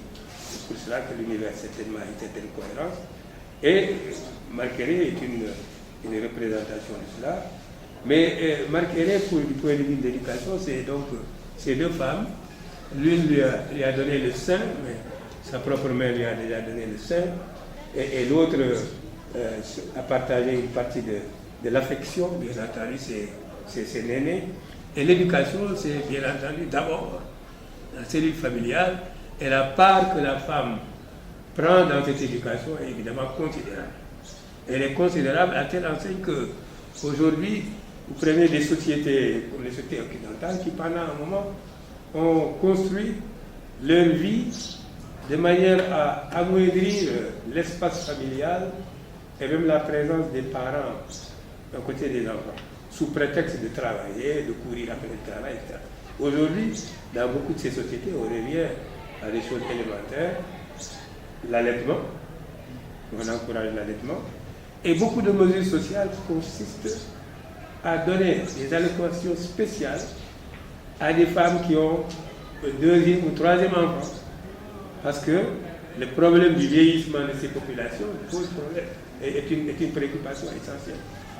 Donc, des allocations spéciales qui consistent à l'appui quelquefois, c'est un frigidaire, c'est un congélateur, c'est une machine à laver, etc. Mais aussi surtout des congés pour permettre à la femme de rester longtemps. Moi, ma fille, elle vit au Canada, elle va venir me voir dans quelques jours, elle vient de voir un enfant, on lui a donné, oh non, tu peux t'occuper de son bébé. Oh non, parce que sinon, c'est quoi? C'est la crèche, le babysitter, etc. Donc le rôle de la femme, c'est évident. La société traditionnelle n'a jamais eu ce problème. Parce qu'on est ensemble, etc. Mais nous voyons le prix qu'il faut payer pour entrer dans la modernité, mais ça ne doit pas nous empêcher de réfléchir pour voir comment on peut conserver ce qu'il y a de Dieu. Donc le rôle de la femme ici, vous voyez comment s'appelle encore la mère de Marqueret, Waranka, toutes les peines qu'elle a subies pour... mais aussi, Waranka, c'est d'ailleurs un prénom qu'on trouve dans beaucoup de contes africains. Dans beaucoup de Waranka, qu'on chante même. Il y a même un conte que je connais très bien, Waranka Jam Jam, etc. C'est un prénom que j'aime beaucoup et qui est présent dans beaucoup de contes. Alors, toutes les peines qu'elle s'est données. Et vous voyez aussi Abba qui ne peut pas avoir d'enfant, qui l'adopte, qui est heureuse. C'est un rôle très important qui lui a permis de s'épanouir au niveau du premier stade. Mais Marqueret doit beaucoup à l'homme, qui est un personnage truculent, qui ne met pas beaucoup de forme, parce que, comme beaucoup de gens sont rudes, qui ont été éprouvés par les voyages, la vie, etc., l'a formé à sa façon, à connaître le fleuve, à connaître les petites merveilles du bord du fleuve, etc. Mais aussi M. Tchane, qui l'a formé à l'alphabétisation, l'a formé à la plongée. Et même ce petit détour, je l'ai fait exprès, bien entendu, de le faire venir à Dakar. Parce que sinon, sa plongée ultérieure poserait des problèmes. C'est comme s'il allait apprendre une sorte de stage à Dakar pour apprendre à plonger et la connexion avec le reste des langues. Donc vous avez parfaitement raison, je me réjouis de voir que vous avez relevé tout cela. L'éducation comporte beaucoup d'aspects, et l'éducation, ce n'est pas seulement l'apprentissage de la lecture et de l'écriture, qui sont évidemment importants, mais l'éducation, c'est aussi toute formation qui permet de comprendre son environnement, de comprendre ses rapports avec ceux qui partagent avec vous votre espace vital. C'est vous donner un métier, un savoir-faire, et savoir évidemment se débrouiller dans la vie. Et vous avez parfaitement raison d'insister là-dessus. C'est des problèmes que nous retrouvons à notre époque d'ailleurs. Toutes les déperditions scolaires que nous notons depuis le primaire, ensuite à l'université. On a eu toutes sortes de réformes dans notre pays. L'une d'entre elles, comme vous le connaissez, c'est les États généraux de l'éducation et de la formation, qui ont mis encore l'accent sur l'éducation de base, qui était déjà effective à l'époque coloniale. À l'époque coloniale, lorsque l'école primaire s'arrêtait pratiquement au CE2 dans la plupart des villages des écoles rurales et comportait un apprentissage de questions très liées à l'environnement, agriculture, etc. Pour aller au CE2, il fallait changer pratiquement de village. Bon, on est revenu là-dessus dans beaucoup de propositions de réforme, comment reconstituer l'école de base pour que les apprentissages permettent de déboucher sur la vie professionnelle, mais aussi comment permettre à la recherche fondamentale pour ceux qui font des études beaucoup plus longues, mais c'est le problème de l'éducation. Mais un homme, ce n'est pas seulement ce qu'il sait dire à partir des livres, même si c'est très important pour nous, il faut continuer à l'encourager, mais c'est ce qu'il sait faire avec ses 10 doigts, c'est ce qu'il sait faire avec les autres, c'est ce qu'il sait entreprendre avec les autres pour construire une vie. Et tout cela était dans la société traditionnelle, même si aujourd'hui nous devons apprendre davantage à profiter des avantages de la vie moderne. Vous avez aussi parlé des personnages, on les a évoqués les uns les autres, c'est Marqueret, c'est l'homme, c'est Abba, c'est Néné. Et les noms de poissons, il y a quelque chose d'assez curieux. Je reprends la page, je l'ai coché, la page 181. La mémoire de l'eau bifurque et étale ses richesses en êtres aquatiques, hippopotames, les lamantins, les crocodiles, puis les poissons si beaux, rimbere, supere, dindere, fodere, scolare. Je croyais que j'en avais mis plus, mais je crois que j'ai diminué. Dans le premier texte, j'ai même ajouté succohore, lavore, mere, etc. Alors, ici, vous avez des vrais noms de poissons. Les autres, je les ai inventés. Ils n'existent pas. Les vrais noms de poissons, c'est rimbere et supere. Ça constitue une ligne pour nous. Et rimbere et supere sont des poissons d'eau douce que je connais bien. Mais dindere, fodore, colare, j'avais même ajouté succohore, j'avais ajouté aussi fallantere, j'ai exprimé tout ça. La fallantere, vous avez déjà reconnu. De la même manière que le Wolof dit fallantere. Ah oui. Le Toucouleur dit fallantere. C'est un mot emprunté au français et qu'on a adapté à la syntaxe pour la fallantere. C'est sous cette forme de composition que vous avez tous ces noms. Alors, rimbere et supere sont des vrais poissons d'eau douce. Dindere, c'est un lit en banco. Dans les cours des ménages, on construit des sortes de murs en banco pour que ce soit stable. Et le soir, comme il fait très chaud, on met une natte là-dessus et on dort. Et donc une espèce de terre comme cette table, la hauteur de cette table, c'est de celle-là, mais en banco, on le fait avec un peu de briques, dindere. Fodore, c'est le destin. Le destin. Donc, ce n'est pas un poisson. Mais en tant que romancier, juge de mon droit de créer, d'inventer des univers nouveaux, créer des univers nouveaux, et sur la base de deux poissons réels, d'eau douce. Olare, c'est la confiance. Ce n'est pas un poisson. Mais pourquoi est-ce qu'on n'aurait pas un jour le droit de baptiser les poissons? Ces noms-là, ils portent le nom de ceux qui les ont découverts ou de ceux qui en ont étudié les composantes scientifiques, etc. Mais pour répondre à votre question, je dirais donc que les deux seuls poissons réels d'eau douce, c'est rimbere et supere. Et vous voyez que supere ressemble à soupière, mais voilà, ce n'est pas la même chose. Les Toucouleurs disent supere pour dire la soupière, qu'ils ont emprunté au français, mais supere, c'est aussi le nom d'un poisson qui est un peu plat et qui se déplace assez facilement dans le temps. Donc, olare, c'est la confiance, fodore, c'est le destin, dindere, c'est le... J'avais ajouté, mais après, je me suis rendu compte que je l'ai supprimé, j'avais ajouté succohore. Succohore, c'est un peu rasta. Ah voilà, succohore, c'est marquere, voilà. Alors, marquere qui, effectivement, signifie une pierre d'angle. Donc, quelque chose sur quoi on s'appuie pour élever l'édifice, etc. Et de ce point de vue, je reviens sur le personnage de Marquere. Effectivement, c'est là quelqu'un qui est parti sur de très mauvaises bases. Il serait resté dans le village, peut-être qu'il serait mort. Ou s'il était resté devenu adulte, il serait assimilé à un mangeur d'âme. Son père et sa mère étant considérés comme des mangeurs d'âme. Il aurait eu un statut différent.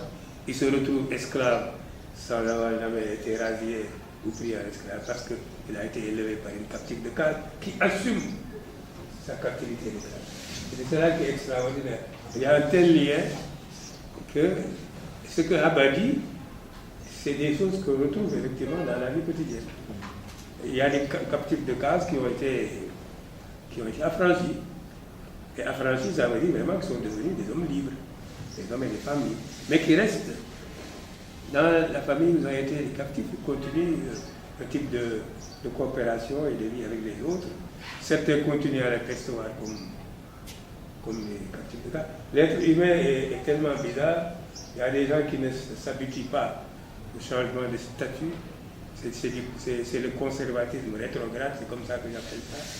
et que je compare un peu à ce que je disais à un psychiatre là, lorsque quelqu'un a été malade mental, même s'il est totalement guéri et qu'il a été cliniquement, définitivement guéri, il suffit qu'un jour il prononce une parole malencontreuse pour qu'on dise ah, est-ce qu'il est vraiment guéri? Alors c'est un peu ça avec la captivité de case. Il y a des affranchis qui sont libres. En fait, ils retrouvent un statut qu'ils avaient eu antérieurement, mais par accident, ils ont été vendus, battus, etc. Ou bien par division du travail, ils ont occupé des... Mais il y a des esprits tordus qui continuent toujours à les regarder cette façon-là. Alors Marqueret est devenu, à la limite, un être autonome. À la fin de ses récits, il est même sur le point de fonder un village de liberté, au même titre que Pathé. J'ai emprunté cette appellation village de liberté parce que du point de vue de l'histoire de l'Afrique, ce sont des réalités qui ont existé. Ce sont des villages qui ont été créés par des captifs, d'anciens esclaves, et qui les ont baptisés de cette sorte. Et Marqueret, plutôt Pathé, lui, a créé le village de liberté. Je lui donne un contenu nouveau parce que Pathé est en train justement de faire ce que j'appelais tout à l'heure un peu l'exploration de l'utopie. Le village de liberté, c'est une investigation, c'est un essai pour voir ce qu'une société peut devenir. Le village de liberté peut, c'est un point de vue, être assimilé à ce qu'on appelle le village planétaire aujourd'hui. C'est un petit monde, c'est un microcosme, où ne se retrouvent que des gens qui ont envie de vivre librement. Mais vivre librement, c'est discuter tout. Personne ne peut avoir une loi autre que celle qui a été discutée, acceptée par tout le monde. Même le partage, l'accès au fleuve, pour toutes les concessions, de discuter. Donc l'exploration d'un mode de vie, de participation à la prise de décision, de discussion de toutes choses à part égale, et nous avons des gens qui viennent de partout. Soma, dans le village de liberté, ensuite dans La femme partout, et maintenant dans le roman dont parle Total Zéchou, Soma, on va découvrir qu'il vient de Casamance. Et ayant entendu parler de ce village, il est venu explorer, comme tout le monde, la possibilité de créer ensemble un monde où toutes les lois sont discutées, bien entendu, acceptées par les gens. Bon, les gens me diront, vous voulez nous faire revenir à la démocratie à l'ancienne. À l'ancienne telle qu'elle a été imaginée ou qu'elle se trouve chez Rousseau, mais que les Suisses expérimentent. Vous savez, les Suisses ont un mode d'une démocratie directe, là, assez curieuse, etc. Il y a des partis peut-être certainement utopiques ou ne sont pas réalisables, mais il y a des exigences qui sont des exigences modernes de démocratie, c'est la discussion. Qu'on n'impose rien tant que ceux qui sont concernés n'ont pas pris part à la chose, discuter. Et c'est cela qui fait le ciment au niveau de... Voilà donc un homme qui était parti dans de très mauvaises conditions et qui finalement s'est émancipé et qui est même aujourd'hui autonome au point de vouloir créer ça. Pour moi, c'est un exemple, c'est un modèle pour tout être humain. On n'est jamais condamné définitivement à être ceci ou cela. Qu'on peut donc contribuer à construire proprement son destin s'il y avait une leçon à tirer. Alors je pense qu'il y a des choses, d'autres questions que vous avez posées. J'ai été particulièrement impressionné par l'interprétation que vous avez faite à propos du personnage de Marqueret en comparant aux trois prophètes. J'avoue que pour Moïse c'était sûr, mais pour le prophète Mohamed et Jésus, je découvre ça, c'est intéressant. Je le note. Je vais approfondir la réflexion, mais il n'y avait pas pensé, moi, personnellement. Pour Moïse, oui, l'enfant qu'on récupère, qui est embarqué dans un bateau aussi, déjà des commentateurs l'ont fait remarquer. Mais cette ascension, il y a des termes qui signifient à la fois ascension et aller en profondeur, justement. Le terme altus à la terre particulièrement signifie les deux. Aller en profondeur et aller en élévation, c'est intéressant. Et pour Jésus, la part prise par la mer, bien entendu, c'est sûr que le personnage de Marie dans la religion chrétienne et chez les catholiques en particulier, c'est une comparaison que je note bien. Mais la part de voyage est très importante pour ma vie personnelle parce que, en effet, mais aussi parce qu'effectivement, aller chercher le monde du génie de l'eau, c'est un voyage mythique, c'est un conte. J'assume parfaitement ça, c'est tout à fait long. C'est un conte et justement, une des idées qui me paraît les plus intéressantes, c'est de se rendre compte que pour même lire convenablement la réalité, il faut peut-être faire le détour par ce qui est onirique, ce qui relève justement un peu du rêve, ce qui relève de la projection pour pouvoir... donc la plongée et le voyage de Marqueret dans le fleuve. Tout ce que vous avez dit sur le développement, évidemment, est tout à fait juste. Le développement parce que nous voyons bien tout ce qui peut se faire autour du fleuve. Ce que le fleuve a déjà représenté pour des milliers de personnages, et pour ce que le fleuve a représenté du point de vue du commerce, mais également, vous l'avez dit, pour l'autosuffisance alimentaire. Il est certain qu'il y a des peuples du monde, s'ils avaient un fleuve comme le nôtre, plus un bras de fleuve, vous savez, moi mon village se trouve dans ce qu'on appelle l'île à Montfil, parce qu'il y a des centaines d'années, des éléphants s'y trouvaient. Et c'est ce qui donne le nom de Montfil. Ce sont des explorateurs qui avaient constaté qu'il y avait... Tout cela a disparu parce que la forêt a disparu, la sécheresse, etc. Alors, il y a des pays au monde, s'ils avaient ce qu'on a, le fleuve avec ses deux bras, ils auraient fait des merveilles avec ça. Aujourd'hui, nous voulons avec l'OMVG, avec d'autres institutions, mais des problèmes demeurent. Comment on peut avoir de l'eau et ne compter que sur la pluie. Attendre que la pluie tombe pour avoir des récoltes. Ce n'est pas normal. Avoir un fleuve qui a beaucoup de ressources et aller acheter ailleurs du poisson. Avoir une voie navigable comme celle-là, elle n'est pas navigable partout, mais une voie qui est susceptible de l'être, comme elle l'a été pendant la période coloniale. Encore une fois, les colons, c'est par le fleuve qu'ils entraient au Soudan, comme ça qu'ils ont conquis le Soudan. Et ce sont donc là des potentialités énormes. Et il y a donc dans le roman un certain nombre de symboles, un certain nombre de signes vers cela. Et vous l'avez parfaitement décrypté. Effectivement, le développement peut se faire par ces ressources qui sont décrites dans... Il y a ce qui concerne donc l'autosuffisance alimentaire, on en a parlé. Le Jom Mayo, c'est cela. Nous avons en Afrique, ici vous les connaissez autour de Dakar, c'est Mankoumba. Donc Mankoumba, c'est un... Ici c'est...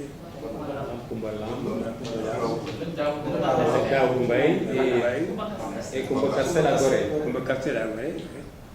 Alors, et vous savez que tout le long de la côte de Guinée, il y a des mamiwata.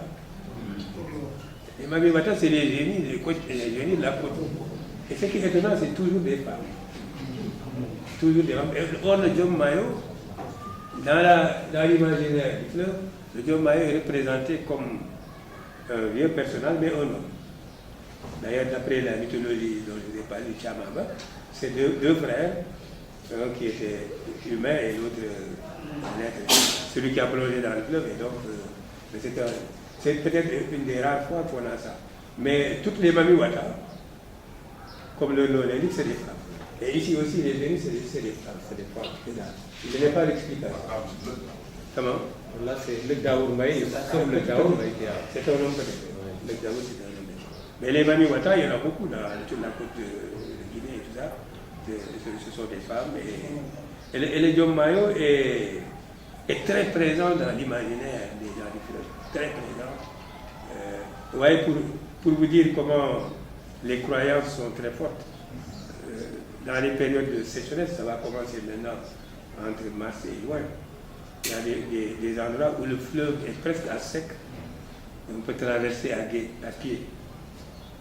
Mais il y a des zones qui sont toujours submersibles. On ne voit jamais de sol. Alors, lorsque les gens vous disent, mais comment vous pouvez croire l'eau, parce que le fleuve est... Vous ne pouvez pas vaincre les croyances avec ça, ils diront. Il y a des eaux toujours submersibles, c'est peut-être par là que... Et les croyances fabriquent toujours de quoi justifier la croyance. C'est pour ça que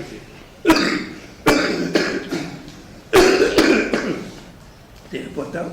Dans la vie des gens, nous avons des villages qui sont réputés avoir bénéficié de la bienveillance du génie de l'eau, des villages qui ont un bétail abondant.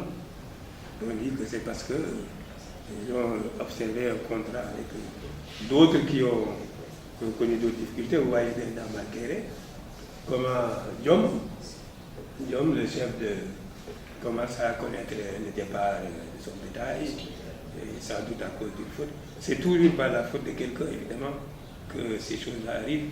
Mais le Diom Mayo est donc une personne. Lorsque vous disiez donc qu'est-ce que c'est pour faire connaître notre Diom Mayo, en partie oui, mais c'est parce que aussi il est présent. Et on lui donne le nom du premier bateau qui va faire la liaison entre Saint-Louis et l'arrière-pays, alors que je pense ici évidemment au Bouel Mogdad, qui est le bateau de mon adolescence. Quand nous quittions notre village pour venir faire nos études à Saint-Louis, ou bien aussi à Dakar, c'est ce bateau-là qui sillonnait le fleuve, il s'appelait le Bouel Mogdad. À un moment donné, son propriétaire l'avait transposé à Founioune pour les touristes qui vont découvrir les îles du Saloum. Il est revenu à Saint-Louis maintenant et il fait encore la navette entre Saint-Louis et Podor. Comment il s'appelle notre collègue écrivain qui a été donné à du président de la République. Sokhna Benga organise périodiquement des tournées autour du fleuve. Alors le Bouel Mogdad nous a marqué parce que c'était un bateau comme on en avait jamais vu dans le fleuve. Le fleuve a toujours connu des bateaux, ce que les Touaregs appelaient des avisos à vapeur. Nous en avons connu qui ont porté des noms comme ceux que vous voyez dans le roman, mais aussi, moi j'ai bien connu un bateau à vapeur qui s'appelait le Sine, un autre qui s'appelait le Saloum, qui n'avait toujours de petite taille, mais toujours étonnant parce que c'est des bateaux à vapeur. Mais le Bouel Mogdad, c'était un vrai paquebot blanc, avec des cabines, avec des dépendances, etc. Quand nous voyons ça, c'était une merveille. Et donc, c'est resté également dans notre imaginaire. Et dans le roman, je lui substitue Diom Mayo, et donc Malkéré devient un guide de voyage là-dedans. Et c'est pour toutes ces raisons que le fleuve et son Diom Mayo occupent une grande place dans l'imaginaire des habitants de la vallée. Je ne sais pas si j'ai répondu à toutes vos questions, mais je suis en train de revoir celle qui était là, mais vous pouvez prendre la parole peut-être. Oui, vous allez vous arrêter un peu peut-être pour boire un peu d'eau, je ne sais pas. Il y en a plus. Ma question qui n'a pas été le document historique est le point épique. Le document historique est le point épique. Est-ce que grand-père n'a pas été inspiré par le naturalisme?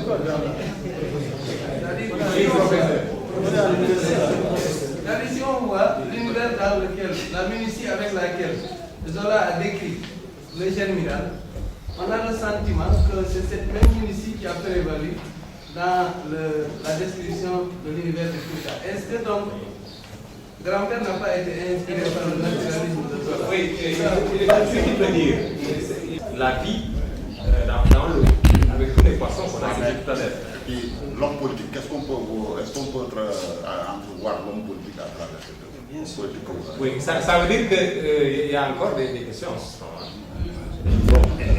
Lui, il est intéressé par la politique dans le roman.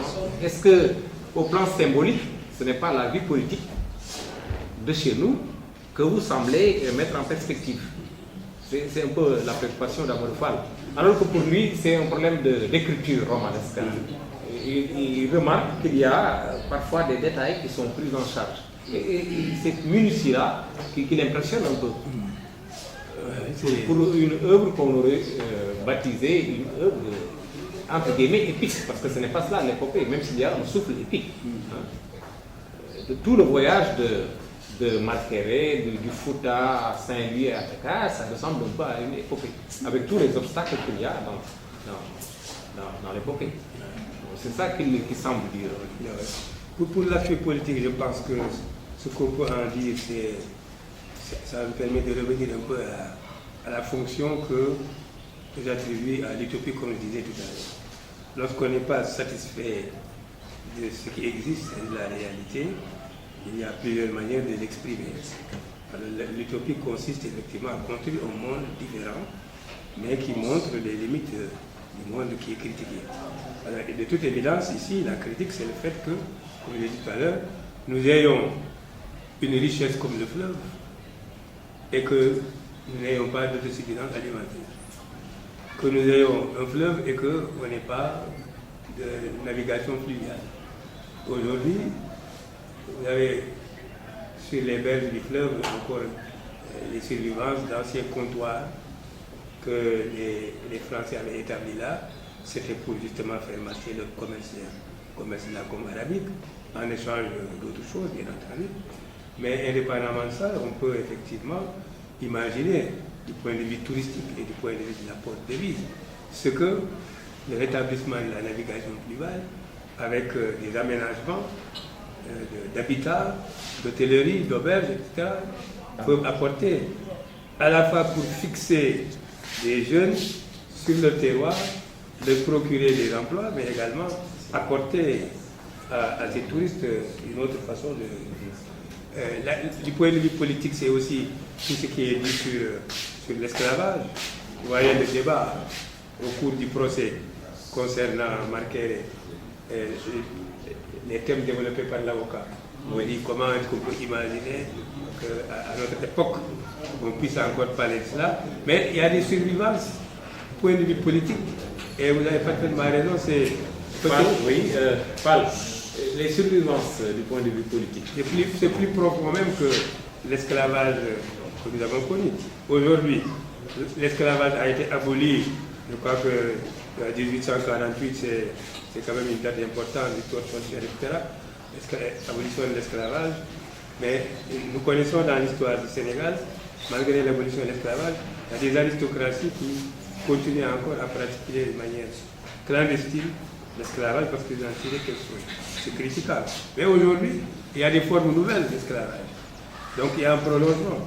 Le fait que le racisme, la xénophobie, la discrimination, les formes de soumission au niveau des enfants, des femmes, les méthodes qui sont utilisées du point de vue de l'emploi, du sous-emploi, les formes d'exploitation qui n'ont pas les mêmes traits que l'esclavage de la traite négrière, mais qui sont aussi critiquables. Parce que, je ne sais plus les conversations que je vois chez vous, parler d'humanisme. Si on met l'homme au cœur de nos préoccupations, au centre de nos ambitions, on doit éliminer tout ce qui le soumet dans ce qui n'est pas proprement la dignité de l'homme. Donc il y a une possibilité de prolonger cela. Comment se fait-il qu'un procès comme celui que Marqueret a eu, quelqu'un qui dit qu'il est propriétaire de Marqueret, alors que ce n'est pas par quelle voie il l'a fait, uniquement parce qu'il est propriétaire de celle qu'il a élevée. Donc il y a là, évidemment, une réflexion à mener sur les formes d'asservissement, de restriction des libertés, de non-respect de la dignité, comparable à ce qui était vécu par les esclaves sur tous les continents, qui n'ont pas tout à fait les mêmes manifestations, mais qui sont aussi répréhensibles, aussi condamnables. C'est un aspect par lequel, évidemment, on peut... Mais là, du point de vue de l'écriture, bien entendu, je vous l'ai dit au départ, je suis entré dans l'écriture romanesque vraiment un peu par accident. Moi, j'ai une formation en philosophie. D'ailleurs, les articles que j'ai écrits, que ça a un problème de philosophie. Tant que vous n'avez pas écrit un livre vendu par Al-Matan ou bien Présence africaine, on ne sait pas que vous avez écrit un article dans la revue sénégalaise de philosophie, dans les annales de la faculté de lettres, dans la revue épistérique, des articles de philosophie. Mes articles de philosophie, c'était des articles qui concernent les problèmes problème de logique, problème d'épistémologie, parce que ce sont les tâches qu'on m'avait assignées à l'université. C'est ça que j'enseignais pendant longtemps, logique, épistémologie. Mais j'ai toujours été intéressé aussi par les mythes africains, que ma thèse troisième cycle porte justement sur la différence entre mythe, magie et religion. Et d'une certaine manière, n'ayant jamais eu l'idée de m'engager dans l'écriture romanesque, quand j'ai décidé de le faire, j'ai investi cette part de mon intérêt pour la mythologie dans le romanesque. C'est sûr que Marqueret et la maison Filier résultent de ce double apport, de ce que j'ai vécu du point de vue de l'imaginaire villageois et aussi de mon intérêt philosophique pour les mythes. Et cela, sans le faire de manière philosophique, avec une approche conceptuelle, on ne peut pas écrire un roman comme on écrit un texte de philosophie, bien entendu, bien que nous en discutons souvent, quelle est la ligne de démarcation entre ce qui est strictement littéraire, strictement philosophique. Personne, à mon avis, ne peut établir ça. Il y a des théories, chacun dit ce qu'il veut.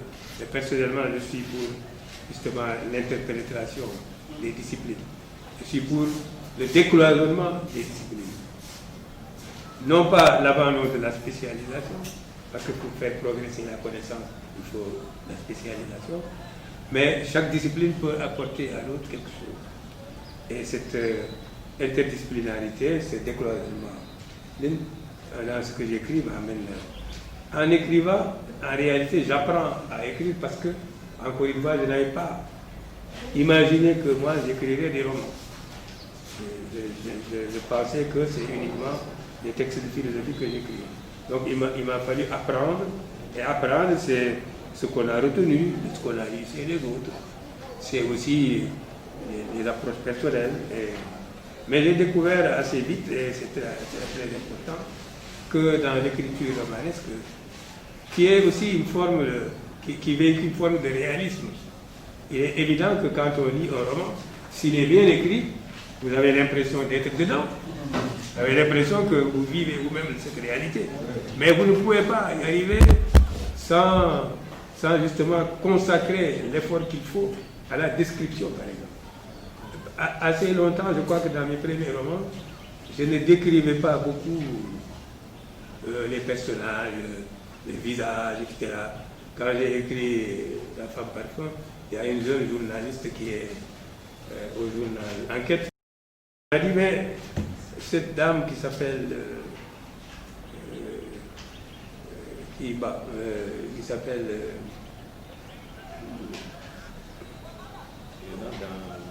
la femme parfum. Alors il m'a dit, mais vous ne la décrivez pas assez. Vous auriez pu dire qu'elle a des yeux en amande, qu'elle a une bouche bien dessinée, qu'elle a... Je dis, bon, ça c'est peut-être ma pudeur, mon éducation qui m'empêche de le faire, mais je comprends bien qu'il faut décrire les personnages. Dire qu'il a une barbe, qu'il a un front bombé, etc. C'est pas seulement ça que vous appelez détail, mais ça importe beaucoup pour le réalisme du discours. Mais pour le fleuve, il est bien évident que cette partie-là, il faut la considérer comme un conte philosophique.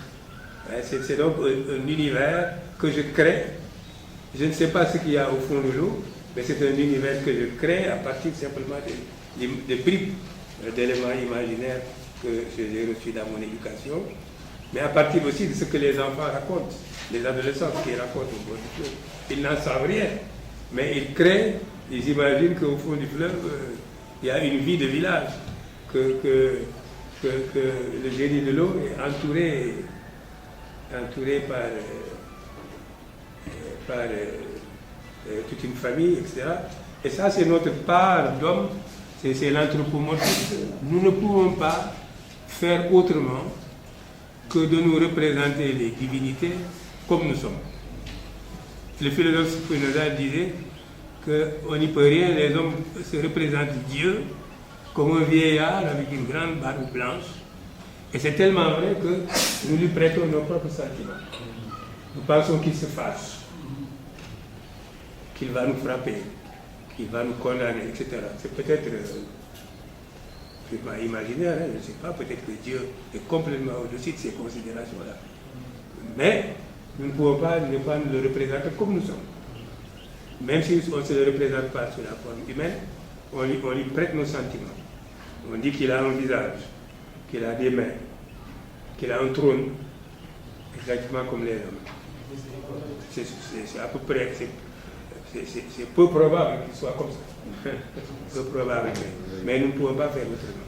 Alors voilà pourquoi, effectivement, dans ces représentations de Diomaye, il y a... Mais de même, cette description dont vous parlez, je me rappelle effectivement que j'y ai consacré quand même beaucoup de temps pour que, sans être tout à fait vrai, que ça permette quand même d'imaginer un monde différent de celui que nous avons sur le sol ferme et qui nous donne envie justement d'aller vers cela, exactement comme l'avenir nous attire parce qu'il apporte du nouveau. S'il apporte le même, ce n'est pas tellement intéressant. Je me réjouis de constater que cette partie, vous l'avez remarqué sous cette forme-là. S'il y a une question que j'ai oubliée, vous pouvez me le rappeler.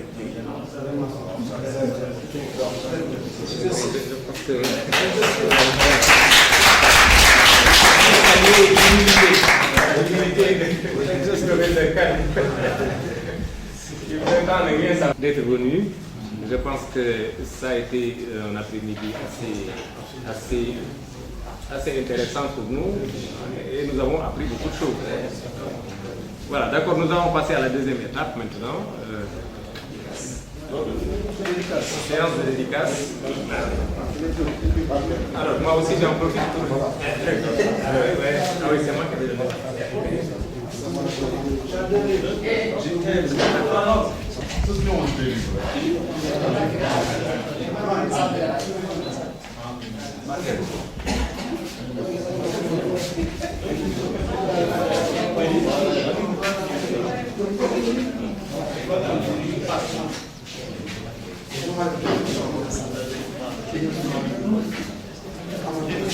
man bu professeur bi lay jëm man naa mu dédicace am man kay sa bopp lay jëm dédicace am. Ah oui, vous pouvez. Ça c'est un fan. Non, comme tu viens faire le rang. Non, je ne fais pas le rang.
Ils ont tous acheté ça Vous avez acheté aux éditions au Néa ou bien? Oui, c'est déjà fait. Vous avez acheté ça au Néa? Oui.